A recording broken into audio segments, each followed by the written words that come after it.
কিয়ামতের অন্যতম বড় আলামত হচ্ছে আখিরি জামানায় কিয়ামতের সন্নিকটবর্তী সময়ে বিশাল আকারের একটি ধোঁয়া বের হয়ে আকাশ এবং জমিনের মধ্যবর্তী খালি জায়গা পূর্ণ করে ফেলবে।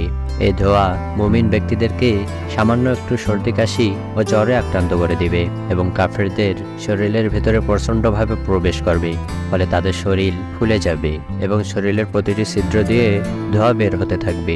এটি কাফেরদের জন্য একটি যন্ত্রণাদায়ক আযাবে পরিণত হবে। আল্লাহ তাআলা বলেন, অতএব তুমি অপেক্ষা করো সেই দিনের যেদিন আকাশ ধোঁয়ায় আচ্ছন্ন হবে এবং তা আচ্ছন্ন করে ফেলবে সমগ্র মানব জাতিকে। এটা হবে এক যন্ত্রণাদায়ক শাস্তি কাফেরদের জন্য। তখন তারা বলবে, হে আমাদের প্রতিপালক, আমাদেরকে এই শাস্তি হতে মুক্তি দিন, আমরা ঈমান আনয়ন করব এবং তোমার দাসত্ব করব।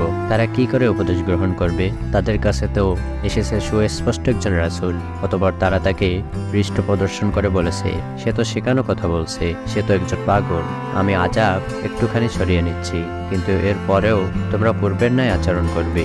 মুসলিম শরীফে হুযায়ফা ইবনে উসাইদ রাদিয়াল্লাহু তাআলা আনহু হতে বর্ণিত আছে, তিনি বলেন, একদা রাসূল সাল্লাল্লাহু আলাইহি ওয়াসাল্লাম আমাদের কাছে আগমন করলেন। আমরা তখন কিয়ামত সম্পর্কে আলোচনা করছিলাম। তিনি বললেন, যতদিন তোমরা 10টি আলামত না দেখো ততদিন কিয়ামত হবে না। 1 নম্বরে ধোঁয়া বের হওয়া, 2 নম্বরে দাজ্জালের আগমন, 3 নম্বরে দাব্বা অর্থাৎ ভূগর্ভ থেকে নির্গত অদ্ভুত এক জানোয়ারের আগমন ঘটবে, 4 নম্বরে পশ্চিম আকাশে সূর্যোদয় হবে, 5 নম্বরে ঈসা ইবনে মারিয়ামের আবির্ভাব ঘটবে, 6 নম্বরে ইয়াজুজ মাওজুজের আবির্ভাব ঘটবে, 7 নম্বরে পূর্বে ভূমিধস হবে, 8 নম্বরে পশ্চিমে ভূমিধস হবে, 9 নম্বরে আরব দ্বীপে ভূমিধস হবে এবং 10 নম্বরে সর্বশেষে ইয়ামান থেকে একটি আগুন বের হয়ে মানুষকে সিরিয়ার দিকে হাঁকিয়ে নিয়ে যাবে। তিনি আরো বলেন, নিশ্চয় তোমাদের প্রতিপালক তোমাদেরকে 3টি বিষয়ে সতর্ক করেছেন। 1 নম্বরে ধোঁয়া, যা মুমিনকে কেবল এক প্রকার সর্দি কাশিতে আক্রান্ত করে দেবে এবং কাফেরদের শরীরের প্রতিটি ছিদ্র দিয়ে প্রবেশ করে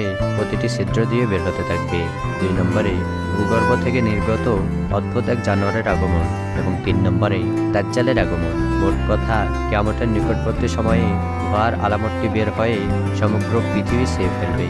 কোরআনের আয়াত ও বিশুদ্ধ হাদিসের মাধ্যমে প্রমাণিত বিধায় তাদের বিশ্বাস করা প্রত্যেক মুমিনের উপর ফরজ। আজকের এই ভিডিও এ পর্যন্তই। ইসলামিক ভিডিও পেতে আমাদের চ্যানেলটি সাবস্ক্রাইব করে রাখুন।